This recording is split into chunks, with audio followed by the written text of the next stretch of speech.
다음 세대 폴드 4에 바른 점들은 뭐 명확하죠? 오늘 제가 X나 세모를 줬던 부분들이 개선이 되면 된다고 생각을 합니다. 안녕하세요, 신하스입니다. 갤럭시 Z 폴드 3를 사전 예약해서 구매하고 받아서 사용한 지 벌써 한 달 정도가 지났습니다. 폴드 3의 스펙이나 성능 같은 부분들은 다른 영상에서 저보다 충분히 더 전문적으로 다뤄주신 분들이 많으니까 오늘 저는 폴드 2에서 폴드 3로 넘어온 사람의 입장에서 폴드 2를 쓰면서 불편했던 점들이 폴드 3에서 어떻게 개선되었다고 느꼈는지, 그리고 아직도 어떤 부분들이 아쉽다고 느껴졌는지, 그리고 소비자로서 폴드 4에 바라는 현실적인 개선점들에 대해서 얘기를 해보도록 하겠습니다. 우선 저는 폴드 3를 구매하기 전에 폴드 2를 사용하면서 나름대로는 만족스러웠지만 그럼에도 불구하고 세상에 완벽한 공산품은 없기 때문에 아쉬웠던 점들이 몇 가지 있습니다. 지금 여기 제가 띄웠을 거예요. 개인적인 아쉬운 부분들이었고, 다른 분들은 다르게 생각하실 수도 있겠지만 폴드 3로 넘어오면서 이 부분들이 어떻게 바뀌었는지, 제가 그동안 폴드 3를 사용하면서 느꼈던 점들에 대해서 말씀을 드려보도록 하겠습니다. 우선 첫 번째로 폴드 2가 일자로 제대로 펼쳐지지 않는 부분에 있어서는 폴드 3에 넘어와서 확실히 만족스러울 만큼 일자의 형태로 펴진다고 느꼈습니다. 기존 폴드 2가 접히는 부분의 틈을 제대로 메우지 못해서 살짝 트릭을 쓰기도 했고, 그 때문에 기기를 펼쳤을 때 기기 가운데 부분이 가장 두껍고 기기 양옆으로 갈수록 얇아지는 구조였단 말이에요. 이 가운데와 양옆의 두께 차이가 체감될 정도로 좀 커서 아쉬웠는데요. 폴드 3는 힌지 구조를 또 한 번 개선해서 접었을 때 사이 틈도 충분히 줄이면서 펼쳤을 때에는 뭉툭한 부분이 느껴지지 않을 만큼 완전히 쫙 일자로 펼쳐진 느낌을 받을 수 있었습니다. 두 번째로 폴드 2에서 아쉬웠던 점, 방수 안 되는 부분. 이건 뭐 당연히 폴드 3에선 방수 지원으로 바뀌었죠. 제가 쓰던 Z 플립 1이나 Z 폴드 2는 방수가 안 되었기 때문에 비라도 와가지고 우산을 써야 되면은 혹시라도 비 맞을까봐 이렇게 항상 가운데 조심하면서 핸드폰을 썼었어야 됐는데, 이제는 뭐 폴드 3 가지고는 그냥 이거 들고서는 후룸라이드 타도 될 정도로 굉장히 만족스럽습니다. MR님 영상 봤죠? 플립 드럼 세탁기에 돌렸는데도 멀쩡하잖아요. 원래 제 기억으로 일반 모델의 경우 갤럭시 S5 이전 세대들이 방수가 안 되는 게 당연한 거였는데, 이게 또 인간이란 게 당연하게 되던 거가 안 되기 시작하면 그것만큼 또 불편한 게 없거든요. 그래서 처음에 폴드 1, 플립 1, 그리고 폴드 2 방수 안 되던 부분이 살짝 조금 아쉬웠었는데 폴드 3로 넘어오면서 방수가 되는 점 정말 만족스럽습니다. 세 번째로 폴드 2에서 아쉬웠던 점, S펜이 안 되는 부분. 요거는 절반의 성공이라고 볼 수 있을 것 같아요. 지금 요게 제가 따로 구매한 S펜 프로인데, Z 폴드 2는 메인 디스플레이의 경도 문제로 아예 탑재조차 되지 않았던 와콤의 EMR 패널이 Z 폴드 3에 들어간 것은 굉장히 유의미하다고 생각은 하지만, 아무래도 삼성 1세대 특유의 그런 지터링 같은 문제, 기존의 S펜을 쓰는 기기들과의 호환이 불편한 문제, 그런 것들처럼 실사용에 있어서 조금씩 아쉬운 부분들이 느껴졌습니다. 특히나 개인적으로 가장 불편했던 점이, S펜은 기기 자체에 수납이 안 되니까 저 같은 경우에는 백팩에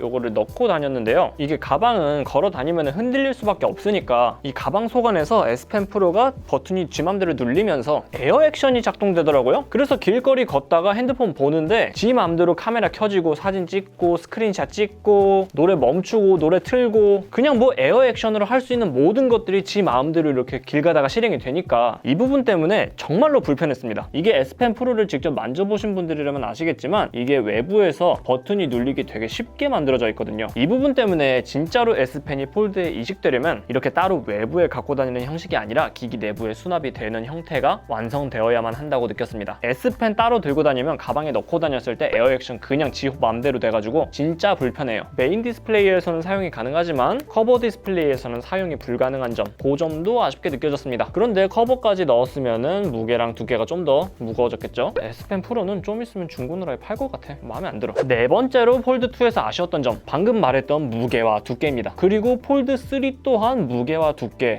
좋은 평을 받기에는 살짝 힘들죠? 이게 약간 관점에 따라서 다르긴 한데, 일단 저는 5보다는 X를 주고 싶습니다. 플립 시리즈들이야 기존 폰들이랑 크게 무게 차이가 나지 않아서 엄청나게 부담스럽지는 않다곤 해도, 폴드 2는 7.6인치의 태블릿을 반으로 접어서 들고 다니는 개념으로 봐야 되기 때문에 무게 자체도 핸드폰이라기보다는 태블릿급이에요. 7.6인치의 태블릿을 반으로 접어서 주머니에 넣고 다닐 수 있다는 관점으로 접근하면 너무나도 편리하고 저 역시도 잘 쓰고는 있지만, 그럼에도 불구하고 가끔씩 다른 사람들 핸드폰 만져볼 일이 있을 때 느껴지는 그 가벼움이란, 새삼 폴드 시리즈가 정말 엄청나게 무겁구나 라는 걸 체감하게 됩니다. 저는 개발 실무진이 아니기 때문에 무게랑 두께 줄이는 것에 있어서 기술적 난이도에 대해 감도 잘 안 잡히고, 물론 어려운 일인 건 알지만 어떻게 조금 무게랑 두께 조금만 더 줄여주실 수 없나요? 다섯 번째로 Z 폴드 2에서 아쉬웠던 점, 커버 디스플레이 120Hz 주사율이 지원 안 되는 점이었죠. Z 폴드 3에 와서 이거는 저는 무조건 만족입니다. 배터리 사용량을 저감시킬 수 있는 에코 OLED 기술이 들어가기도 했고, 이게 60Hz만 쭉 쓰다 보면 못 느끼는데 120Hz랑 60Hz를 왔다 갔다 사용하다 보면은 생각보다 역체감이 엄청 심하게 되거든요. 폴드2는 커버 디스플레이는 60Hz고 메인 디스플레이는 120Hz니까 항상 그 역체감을 느낄 수밖에 없었는데, 폴드3는 커버 디스플레이와 메인 디스플레이 모두 120Hz 주사율이 지원되면서 그 부분에 있어서는 굉장히 만족을 하고 있습니다. 최고예요. 여섯 번째로 Z 폴드2에서 아쉬웠던 점, 이 옆면에 Z 폴드2는 이렇게 일자로 헤어라인 디자인이 들어가 있거든요. 이건 정말 개인적인 부분인데 Z 폴드2 케이스 끼울 때 헤어라인 디자인 때문에 이렇게 끼울 때마다 까드드득 하는 소리가 너무 싫었어요. 커뮤니티에서도 그 헤어라인 디자인 때문에 정품 스트랩 케이스 끼우는데도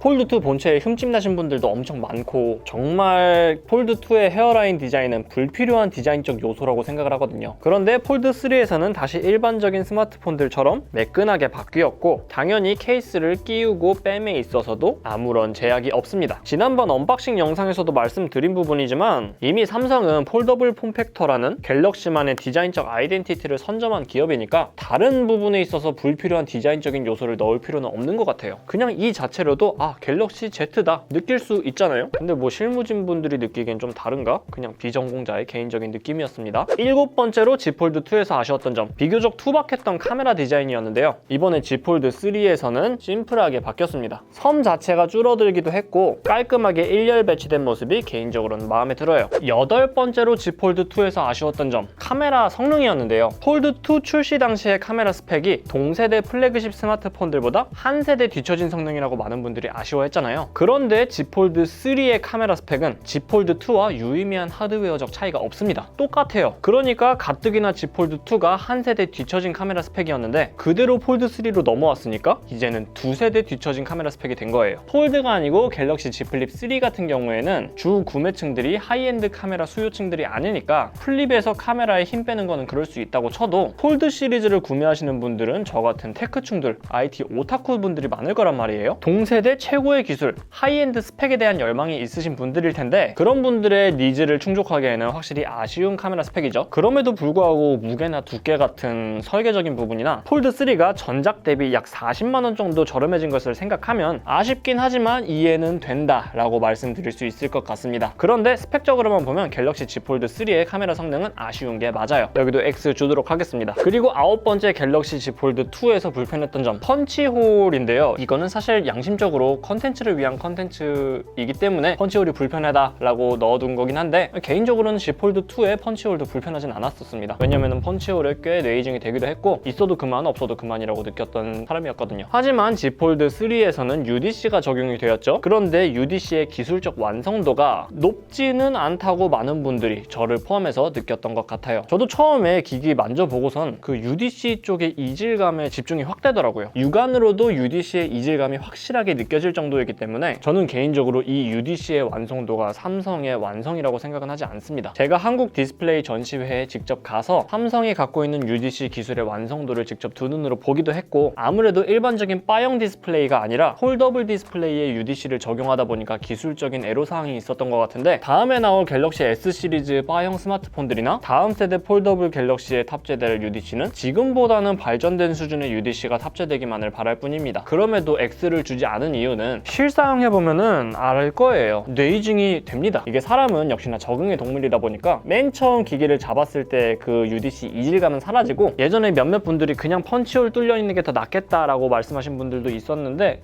저는 그렇게 생각하지 않습니다. 펀치홀보다는 그래도 UDC가 나은 것 같아요. 자, 오늘은 이렇게 해서 폴드2 사전 예약부터 폴드3 사전 예약까지 하면서 폴드의 노예가 되어버린 제 개인적인 느낌들을 말씀드려봤습니다. 다음 세대 폴드4에 바른 점들은 뭐 명확하죠? 오늘 제가 X나 세모를 줬던 부분들이 개선이 되면 된다고 생각을 합니다. 지금보다 좀 더 가볍고 얇으면서 UDC도 더 티나지 않고 메인 디스플레이는 좀 더 단단해져서 좀 더 안정적인 S펜 활용이 가능하고 S펜 수납이 되며 S펜의 지터링 등의 기술적인 문제들도 해결을 하면 되는 거예요. 어떻게 보면 제가 개발자도 아닌데 너무 무책임한 요구일 수도 있긴 한데, 언제나 그랬듯 삼성은 수원에 있는 외계인들을 잘 다독여서 이번에 이것만 하면은 고향 보내줄게 라고 약간 이렇게 또다시 한번 외계인들을 속이면서 개발 성공해 주실 거라고 믿어 의심치 않습니다. 영상이 도움이 되셨다면 좋아요, 구독, 알람 설정 부탁드립니다. 여러분들의 좋아요, 구독이 다음 컨텐츠 제작에 큰 힘이 됩니다. 시청해주셔서 감사합니다. 지금까지 신하스였습니다.